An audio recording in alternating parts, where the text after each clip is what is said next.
broken. Ashamed. I can't spread my legs. The girl said it before the man even touched her. Elias Boone already had his revolver in his hand when he found her.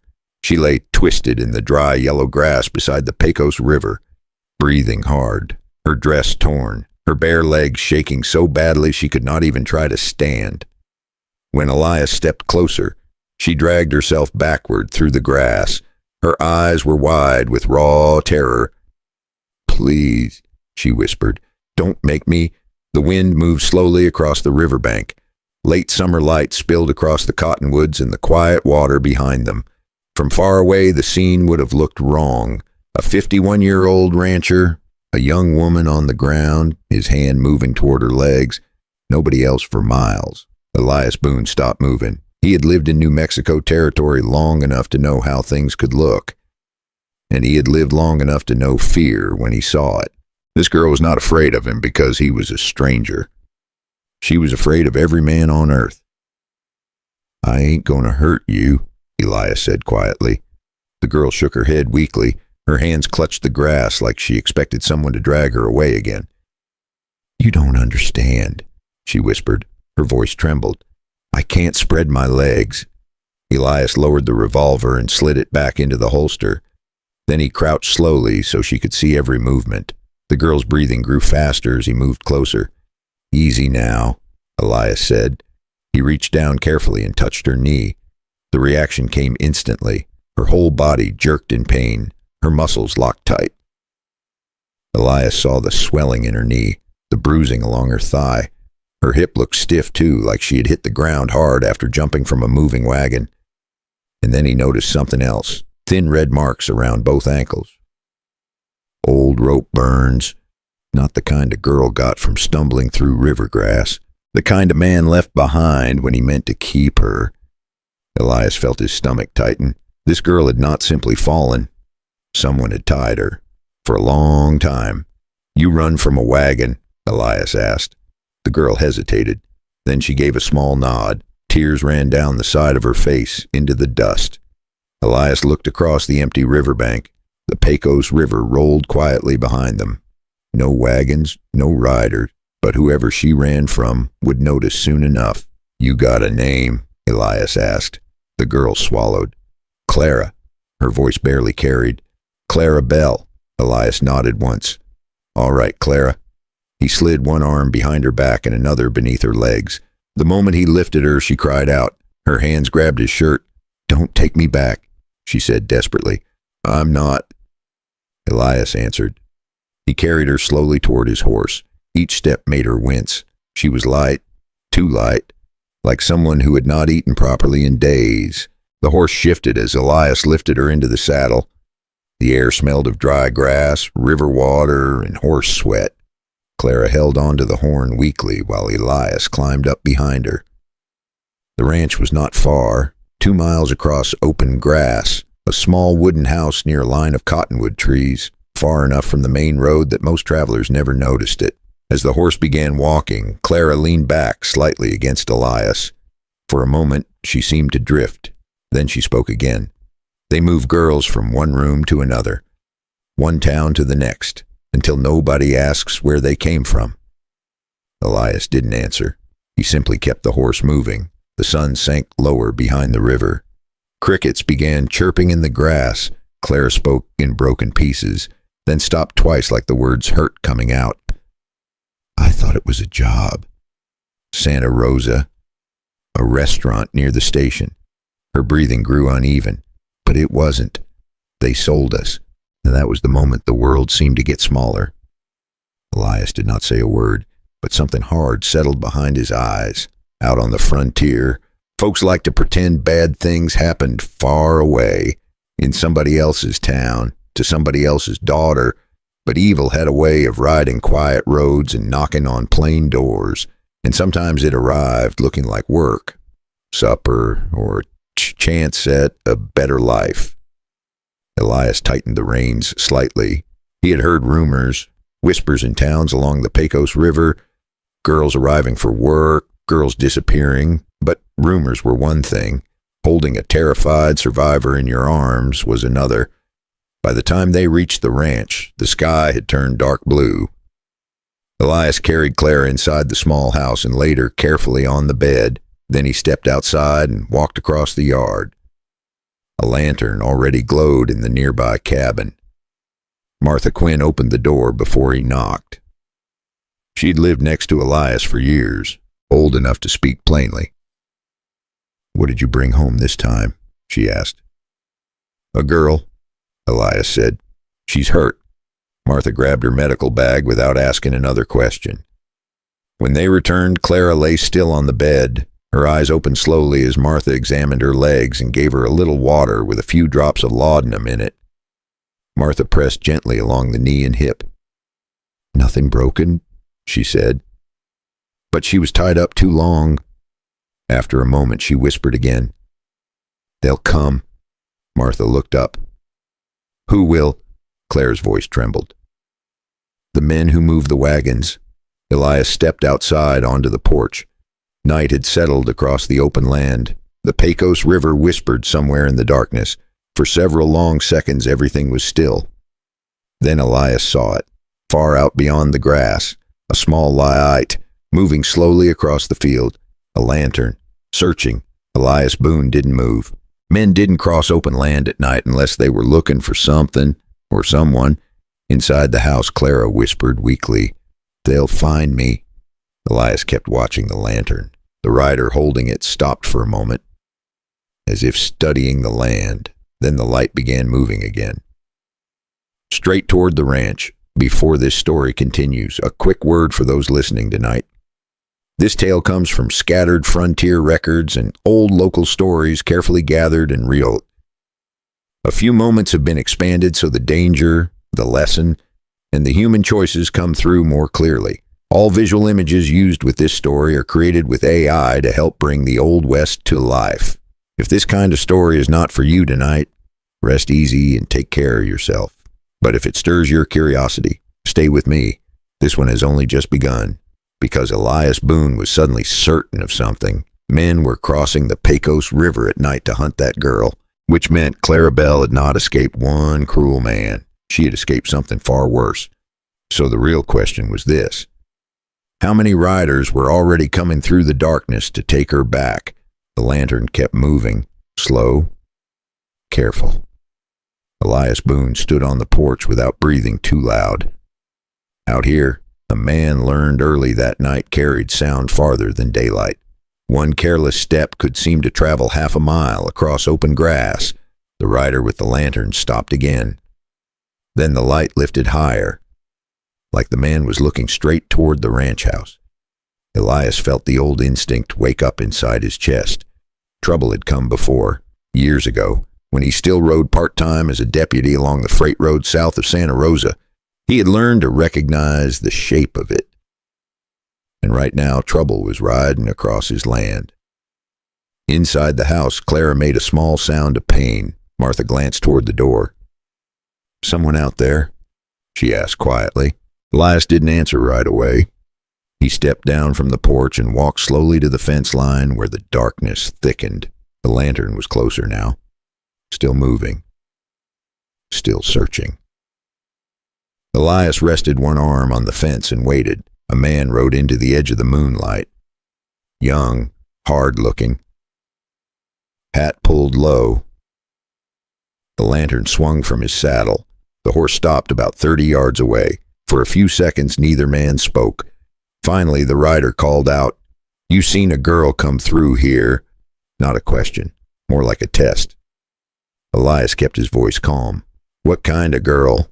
The rider shrugged in the saddle. "Young, light hair, runs slow." That last part made Elias feel something cold settle in his stomach. The man already knew she was hurt, which meant he had seen the wagon she jumped from.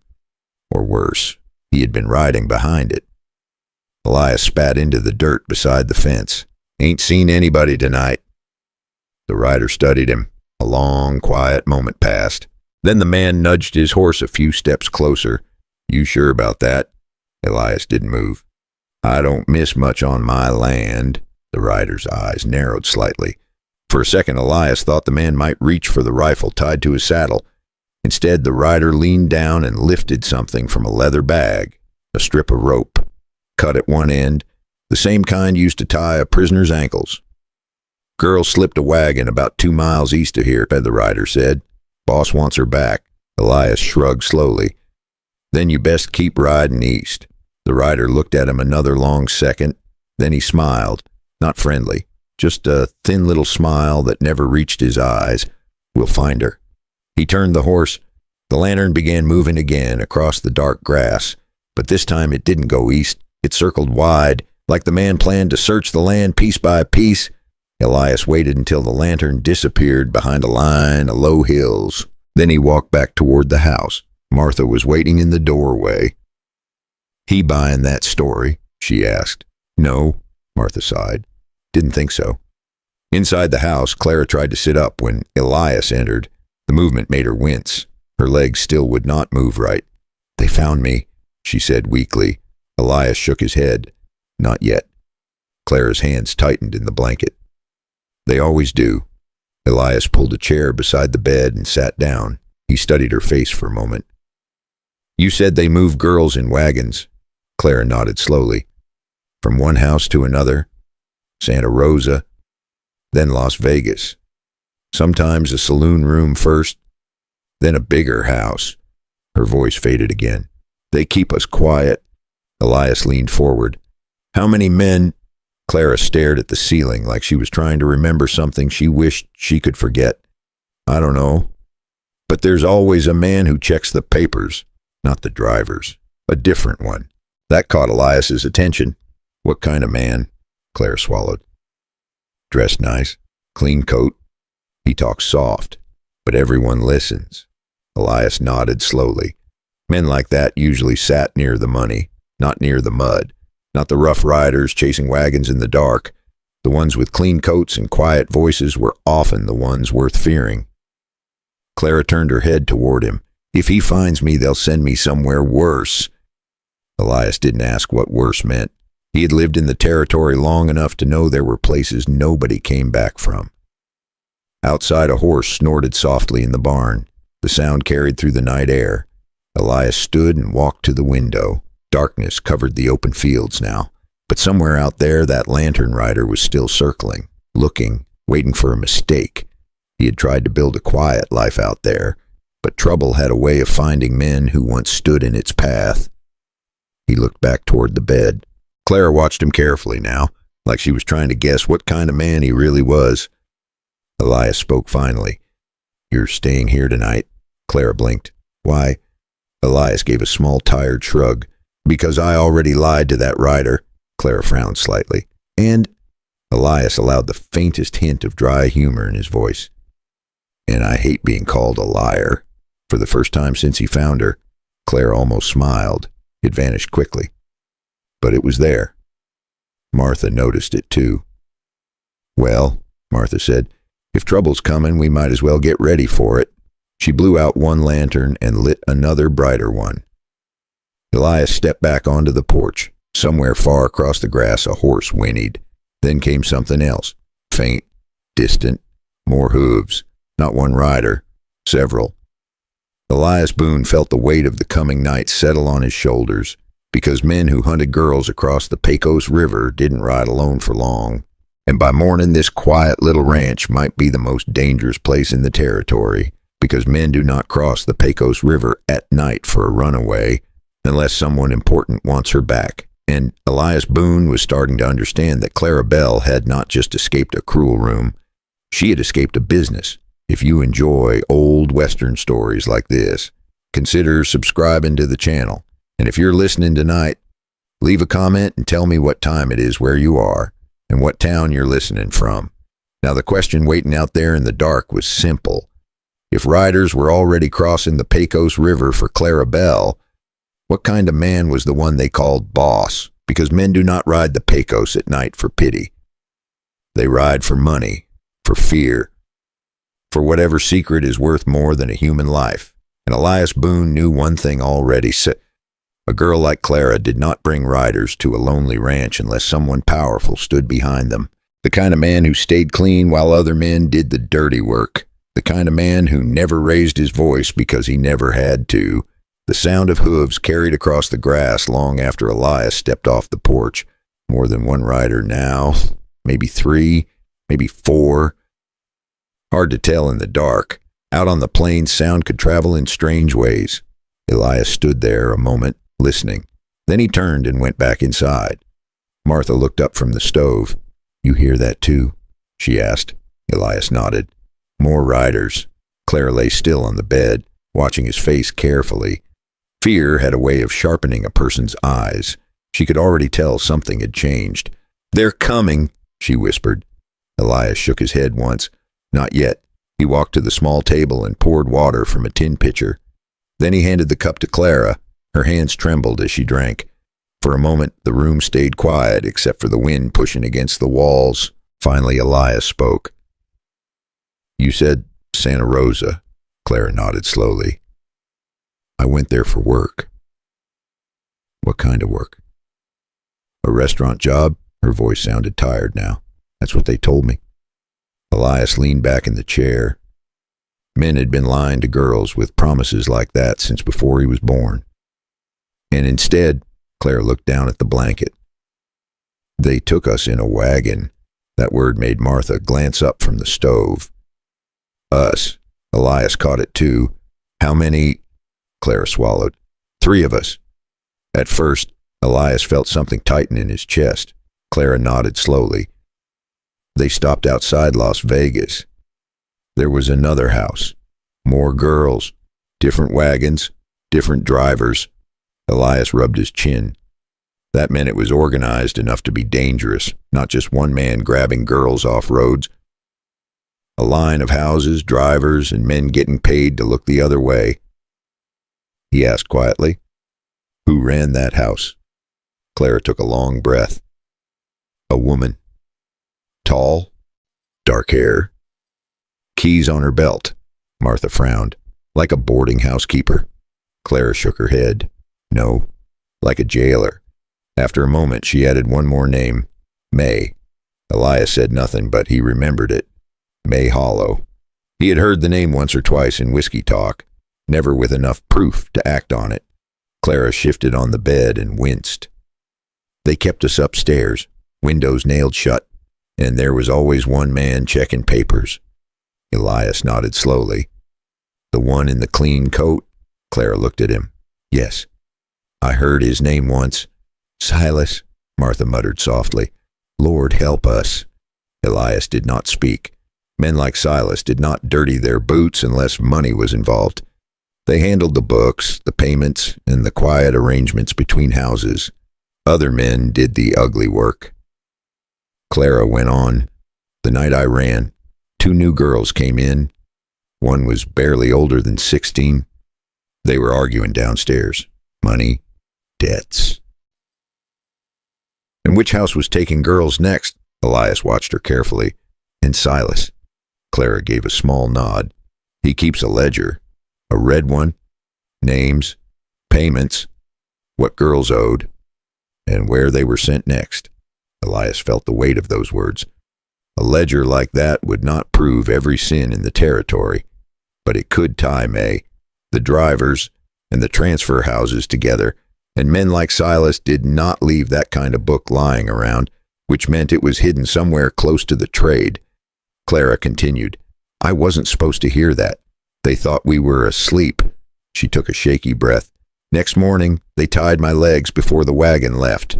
Elias remembered the rope burns, the locked muscles, the pain when she tried to move. "You cut the rope," he said. Clara nodded. "I worked it loose when the driver stopped by the river and jumped." Martha shook her head slowly. "Brave girl?" Clara gave a weak little laugh. It didn't feel brave. It felt desperate. Elias stepped outside again. The night had grown quiet. Too quiet.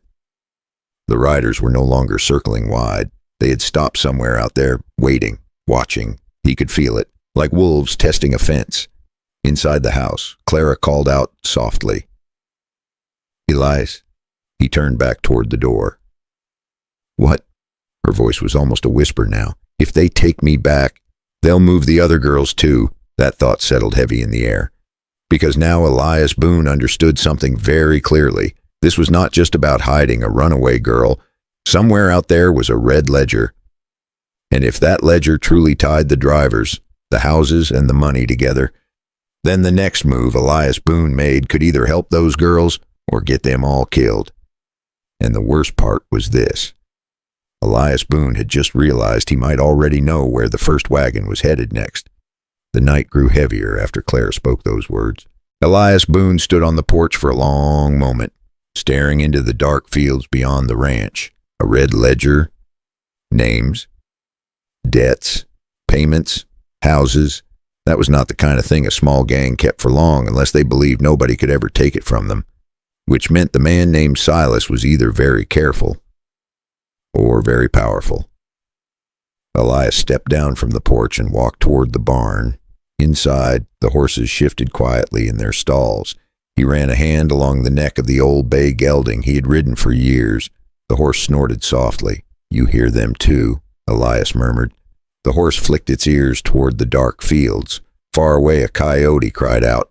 Then came the faint sound again. Hooves. Slow. Careful.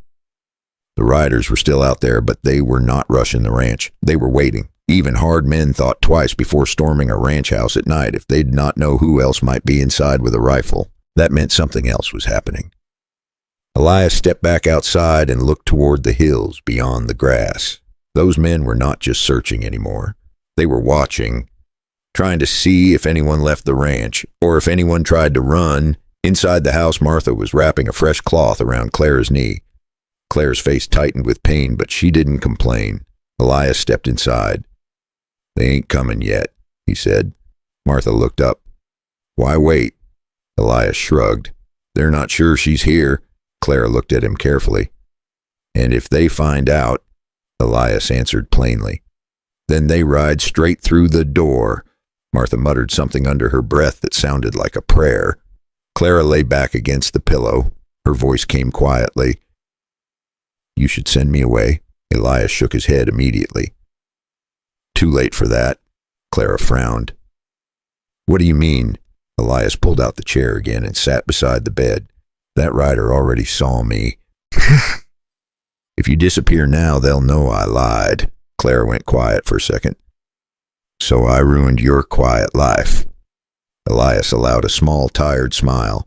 "My quiet life left about the same time that lantern showed up." Martha chuckled softly at that. Then she straightened and looked toward Elias. "What are you thinking?" Elias leaned forward with his elbows on his knees. He spoke slowly. "The riders ain't the real problem." Clara watched him. "Then who is?" Elias answered. "The man with the clean coat." The name hung between them without being spoken. "Silas." Clara swallowed. "He won't stop looking." Elias nodded once. "I know." Silence filled the room again. The fire crackled softly in the stove. Outside, the wind brushed across the grass. Finally, Elias stood up. He walked to a wooden chest near the wall and opened it. Inside lay an old leather belt with a worn silver badge attached. Martha noticed it immediately. Her eyes narrowed. "You said you were done with that." Elias lifted the belt slowly. "I've said a lot of things." Clara watched the badge with quiet curiosity. "You were law." Elias shrugged. "Something like that." "Years ago." He closed the chest and buckled the belt around his waist. Martha folded her arms. "You thinking of riding into town?" Elias shook his head. "Not yet." Clara looked confused. "Then what?" Elias stepped toward the door again. "The riders out there work for someone." Clara nodded slowly. "For Silas." "Right."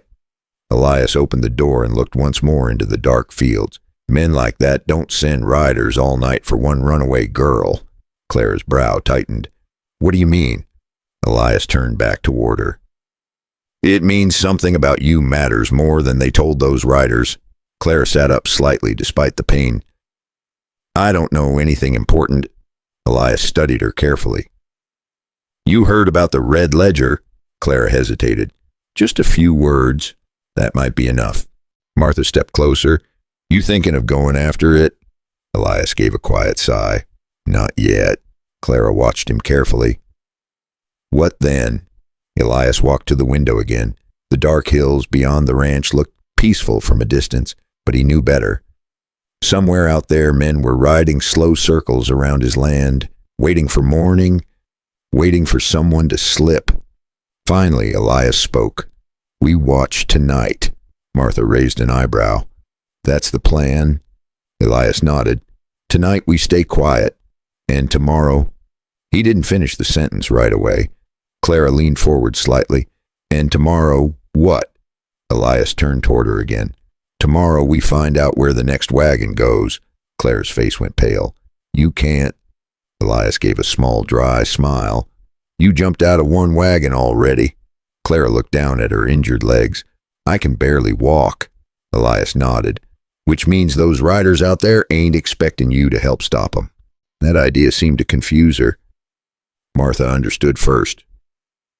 "You want to follow them?" Elias looked toward the dark fields again. "Not follow." He paused. "Intercept." The wind rattled the loose board on the side of the house. Somewhere far across the grass, a horse snorted. Clara spoke softly. "How do you even know where the wagon is going?" Elias stared toward the distant road that led south, because suddenly a memory from years ago had surfaced in his mind. A supply route, a storage barn near Santa Rosa, a place where wagons often changed drivers. Elias Boone slowly rubbed his jaw, because if his memory was right, and if Silas still used the quiet freight cuts south of Santa Rosa, then the next wagon would not be heading deeper into the territory. It would be heading somewhere much worse. And the men riding outside his ranch tonight were not just looking for Clara. They were guarding the road. The road Elias Boone now realized he would have to ride down before sunrise. Dawn came slowly across the Pecos River. A thin gray light stretched over the grass while the night wind faded away. Elias Boone had not slept. He sat on the porch through most of the night, a tin cup of cold coffee in one hand, watching the dark fields where the riders had been circling. Sometime near midnight, the hoofbeats stopped. That worried him more than the noise. Men who stopped riding were usually planning something. But the attack never came. No one rushed the ranch, no gunshots, no shouting. Just quiet. Too quiet. When the first pale line of sunlight touched the horizon, Elias stood and stretched his stiff shoulders. Inside the house, Martha was already awake. She moved around the kitchen quietly, heating water on the stove. Clara was awake too. She had barely slept either. Her eyes followed Elias the moment he stepped through the door. "You hear them leave?" she asked. Elias shook his head. "Didn't hear them go." Clara frowned. "They wouldn't just give up." "No," Elias said. "They wouldn't." He poured himself another cup of coffee and leaned against the table. It tasted bitter as alkali water gone cold. Martha studied him carefully. "You still thinking about that road?" Elias nodded once. Clara looked between them. "What road?" Elias set the cup down. "The one south of Santa Rosa." Clara's brow tightened. "The wagon route?" "Exactly." He walked slowly to the window and looked out toward the hills again. Years ago he had ridden that road more times than he could count. Supply wagons, cattle drives, trading runs. It was quiet and far from most towns, perfect for moving things nobody wanted seen. Clara pushed herself up slightly on the bed. "You think the next wagon goes there?" Elias answered without turning around. "I'd wager it does." Martha crossed her arms. "And how exactly do you know that?" Elias gave a small dry laugh. "'Cause I rode that route for years when I worked freight and wore a badge on the side." That got both women's attention. Clara stared at him. "You worked for them?" Elias shook his head. "No. I worked for the freight company years ago." He turned back toward them. "Before I quit wearing that badge." Clara glanced toward the old belt hanging on the chair. "So those wagons used the same road?" Elias nodded. "Back then it carried grain and whiskey.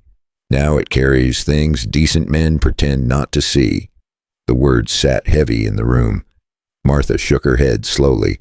"Lord help us." Clara looked down at her injured legs. "You can't stop them alone." Elias didn't answer right away. He walked over to the door and stepped outside again. Morning sunlight was spreading across the ranch now, golden and peaceful, like the world had no idea what was happening in the shadows. But Elias Boone knew better. He looked toward the barn. The bay gelding was already awake, pawing the dirt softly. A working horse could feel when a long ride was coming. Elias walked to the barn and began saddling the horse. The leather creaked quietly. Clara's voice drifted from the house. "You're really going?" Elias stepped back into the doorway. "For a short ride?"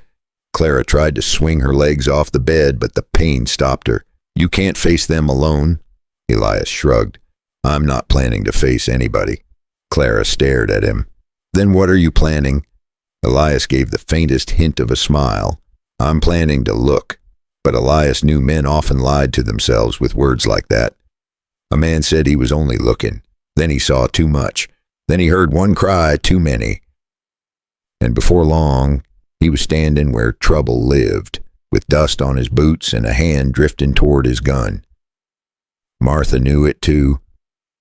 Clara did as well. Nobody in that house believed this would end with just a look. Martha stepped beside him. "And when you find that wagon..." Elias picked up his hat. "Then I decide what comes next." Clara shook her head slowly. "They'll kill you." Elias placed the hat on his head. "They might." There was no drama in his voice, just simple truth. Clara watched him for a long moment. Then she said something that surprised him. "If you find that wagon..." Elias paused in the doorway. "What?" Clara took a slow breath. "There will be more girls inside." Elias nodded. "I figured." Clara looked straight at him now. "And they won't be able to run." That thought stayed with him as he stepped back into the morning light. Because she was right. Those girls would be tied to the same way she had been. Legs bound, locked in a wagon. No chance to escape. Elias tightened the saddle strap. The bay horse snorted softly. Then Martha stepped out onto the porch behind him. "You sure about this?"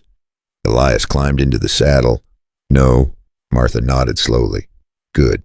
That made him look back at her. Martha gave a small, crooked smile. "A man who says he's sure about a fight usually ain't thinking straight." Elias chuckled quietly. "Fair point." He turned the horse toward the southern trail. The road that curved away from the Pecos River, the road he had not ridden in years. Behind him, Clara called out one more time, "Elias." He looked back over his shoulder. "If you see the man named Silas..." Elias waited. Clara's voice grew quieter. "Don't let him take another girl." Elias held her gaze for a moment. Then he nodded once. "I'll do what I can." The horse started down the dusty trail. The ranch slowly disappeared behind him. The morning air smelled of dry grass and river water. For a while the land stayed quiet. No riders, no wagons. Just miles of empty prairie. But Elias Boone had lived too long in this territory to believe in easy mornings. About 2 hours later, the trail bent around a line of low hills, and that was when he saw something that made his hand drift slowly toward his revolver.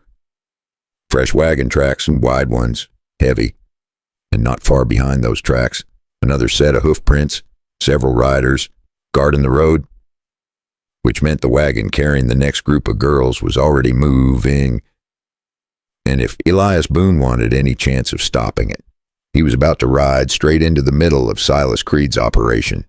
The wagon tracks were still fresh when Elias Boone reached the rise above the southern road. Dust hung lightly over the trail. A wagon had passed not long ago. Heavy wheels, deep marks, and beside those tracks rode several horses. Elias sat quietly in the saddle and studied the ground. A man who had lived on the frontier long enough learned how to read dirt the way other men read newspapers. These tracks told a simple story. One wagon, 4 riders, moving steady, not rushing, confident. That meant the men escorting that wagon believed the road was safe. They believed nobody knew what they were carrying. Elias rested one hand on the saddle horn and looked out across the empty land. Somewhere ahead of him were girls tied the same way Clara had been. Scared, silent, waiting for someone who might never come. For a moment, Elias thought about turning back. He was 51 years old. His fighting days should have been behind him. Most men his age were thinking about quiet mornings and easier work, but life out here had always asked a different question. Sometimes a man didn't get to choose when trouble found him. Sometimes he only got to choose what kind of man he would be when it did. Elias nudged the horse forward. The trail bent slowly between low hills and dry grass. Somewhere ahead, the wagon creaked along the same road. Closer now. Much closer. Elias could almost hear it. Then the wind carried something faint through the air. Voices. Men talking. The slow groan of wagon wheels. Elias Boone rode up the ridge and finally saw them. The wagon moved along the dusty road below. 4 riders surrounded it, just like the tracks had said. 2 in front, 2 behind. The driver sat high on the seat with a rifle across his lap. The canvas cover on the wagon shifted slightly in the wind. Something moved inside. Elias felt the anger rise quietly in his chest. Not loud, not wild, just steady. The kind of anger that came from seeing something wrong and knowing someone had to stop it. He turned the horse slightly and rode down the ridge toward the road. The riders noticed him almost immediately. One of them raised a hand. The wagon slowed. Elias kept riding. Slow, calm, like any traveler passing through. A man near the front of the wagon called out, "Road's busy today." Elias tipped his hat slightly. "Looks that way." The riders watched him carefully, trying to decide what kind of man he was. Just another rancher, or something else. Then something happened that none of those riders expected.